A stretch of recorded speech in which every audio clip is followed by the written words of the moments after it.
Ceann Comhairle.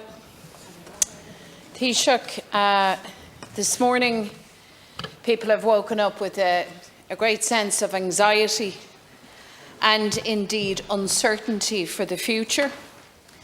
Last night the news that the state was to be moved to level 5 from midnight tomorrow until the end of November is the source of this uncertainty and anxiety. Taoiseach, I understand fully that this was a hard decision for government. I also know that it's an even harder decision for all of those who will bear the inevitable brunt of the hardship that this will bring. And I think it would be, Ceann Comhairle, impossible today to overstate the level of concern and in some cases distress that is among our people. I fully accept that action had to be taken. There is no doubt that the virus is transmitting exponentially. What we now have, Taoiseach, is 6 weeks to do the things that I believe your government should have done during the summer months when we achieved a very low transmission rate of COVID-19. At that time, through collective action, effort and sacrifice, we suppressed the virus. And with the right plan, I'm absolutely confident that we can do it again. But we can't lose this second window of opportunity to build capacity and our defences for the time ahead. So we need to see a plan, Taoiseach, for increasing hospital bed capacity, the rapid recruitment of staff. We have to get testing and tracing right. We need a plan to ensure a secure and affordable roof over our people's heads. And we need to get things right as regards people coming onto the island through our airports and ports. Because I think it would be unthinkable that in 6 weeks' time we would meet again not having responded to these challenges. And we need a strategy that brings us beyond 2020. This must be an all-island strategy. Taoiseach, I was taken aback at your comments last night, which seemed to suggest that we will move in and out of lockdown for the duration of 2021. I'd like you to clarify that point for us. A lot is being asked of people over the next 6 weeks, and the government absolutely cannot sleepwalk its way through this lockdown. So everything that needs to be done must be done to ensure that we emerge stronger at every level. I want to welcome the fact that you've addressed your devastating cut to the PUP and the wage subsidy scheme. As you know, we were very concerned that you hadn't done so in last week's budget. And you now need to ensure that these payments don't leave anybody behind. One group that is struggling and has been left behind, Taoiseach, is mortgage holders. We argued very strongly that the mortgage payment breaks should have been extended for homeowners and businesses.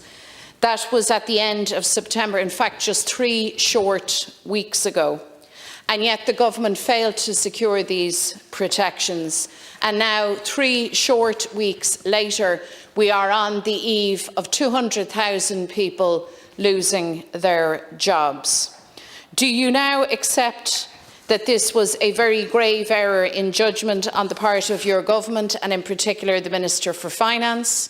Do you accept that this failure will have very serious implications for the credit ratings of tens of thousands of families and indeed businesses?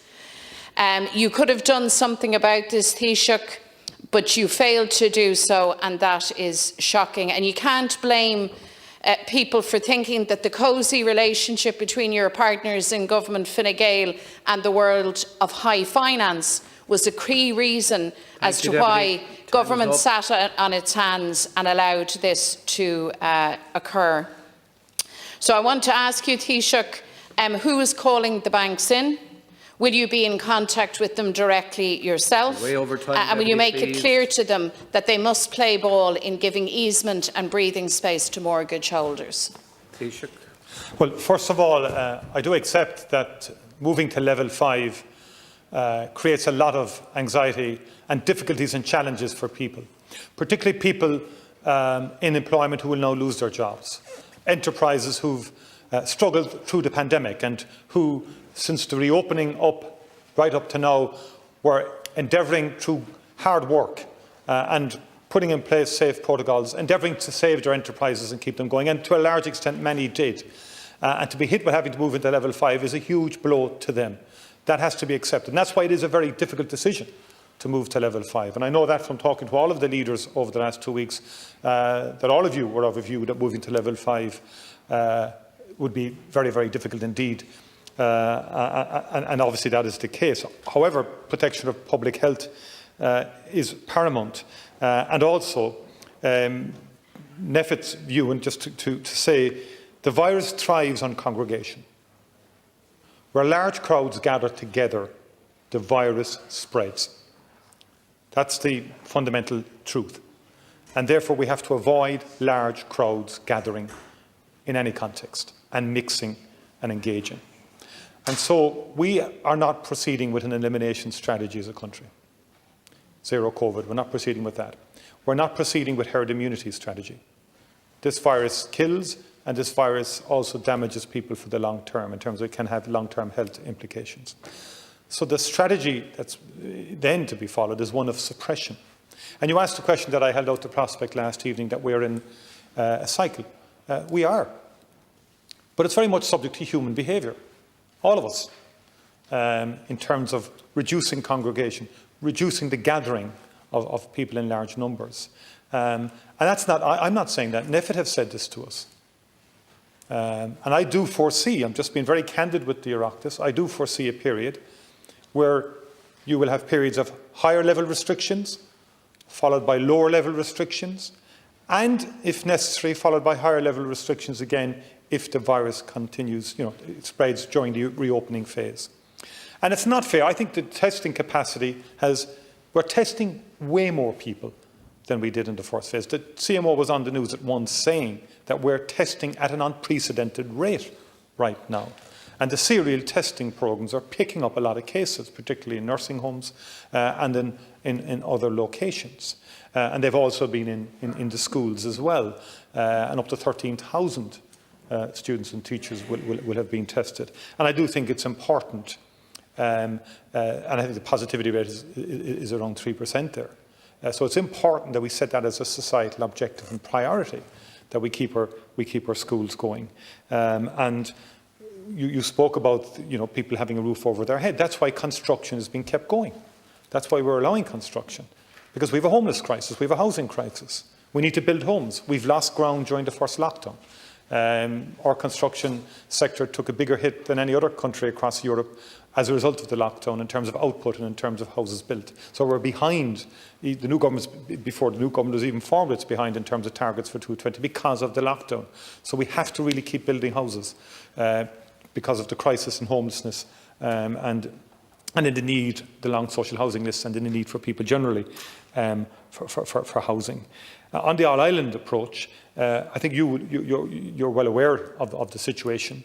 Your party is in government in the north, realises more than anyone in the House the difficulties and sensitivities of endeavouring to reach an agreement within the north, never mind on an all-island basis. I've been in touch with party leaders in the north as to whether they're going to move to a higher level or not is a matter for the Northern Executive at this stage. They've had challenges and difficulties in arriving at the decision that they arose last week. On the banks, finally, the European Banking Authority coordinated a European-wide approach to mortgage breaks and loan payment breaks in the context of the first lockdown, which was European-wide. And that was the context in which government could do what it did on that occasion. The Minister of Finance will be engaging with the banks on this issue, because our entire approach has been to alleviate as much distress as possible, increasing and bringing in new tiers in the pandemic unemployment payment, the employment wage subsidy, the new subsidy brought in the budget, the COVID restrictions subsidy scheme for companies that will be closed for a longer period as a result of this pandemic. So all of our approach has been to try and help where we can to alleviate the stress and pressures on people. Well, you're right, Taoiseach. The European Banking Authority did indeed oversee and supervise the regime for mortgage breaks. And under those rules, Germany, Spain, Italy, mortgage holders there got payment breaks for 12 months. In this state, we got 3 months, followed by 3 months, which is 6 months, half of the time allowed to mortgage holders in other jurisdictions. And you know, as well as I do, that an extension to the mortgage breaks had to be agreed and secured by the 30th of September. You know, and I know, that your ministers for finance and the Taoiseach waltzed into a meeting with bankers, had a conversation with them on the 28th of September, and there was no extension to mortgage breaks. That was 3 weeks ago. And now we are facing level 5 restrictions, and 200,000 people will find themselves out of work.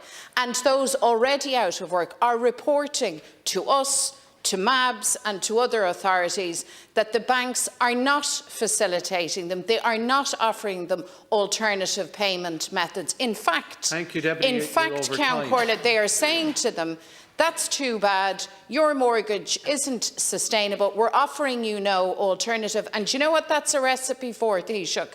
That's a recipe for repossession of people's homes. So I'm asking you, having messed up at the end of September, disgracefully allowing the banks to return to business as usual, I am asking you as Head of Government to intervene now and to make sure that the banks play ball and offer customers all of the relevant options.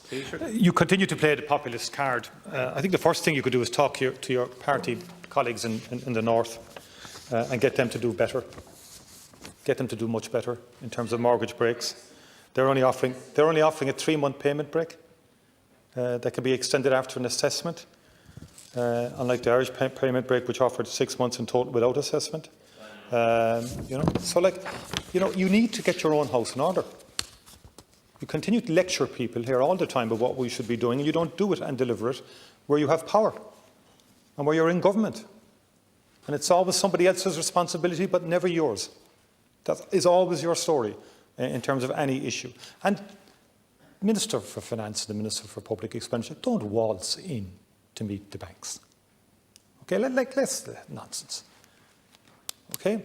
They go in there to seek the best deal they can, the right deal and the best outcome. Because a payment break in itself is only a payment break. It's not in itself sufficient medium term to deal with people in loan distress or in difficulties with their mortgage arrears. And the Minister of Finance will engage with the banks on this. And within the ECB framework and the European statutory framework, we did everything. And in fact would have been more generous than some of the countries that you referenced, by the way. Thank you, and you've been deliberately, again, distortive in terms of your assessments and assertions there. Sorry. I think this deputy, somebody else has turned out. Deputy Allen.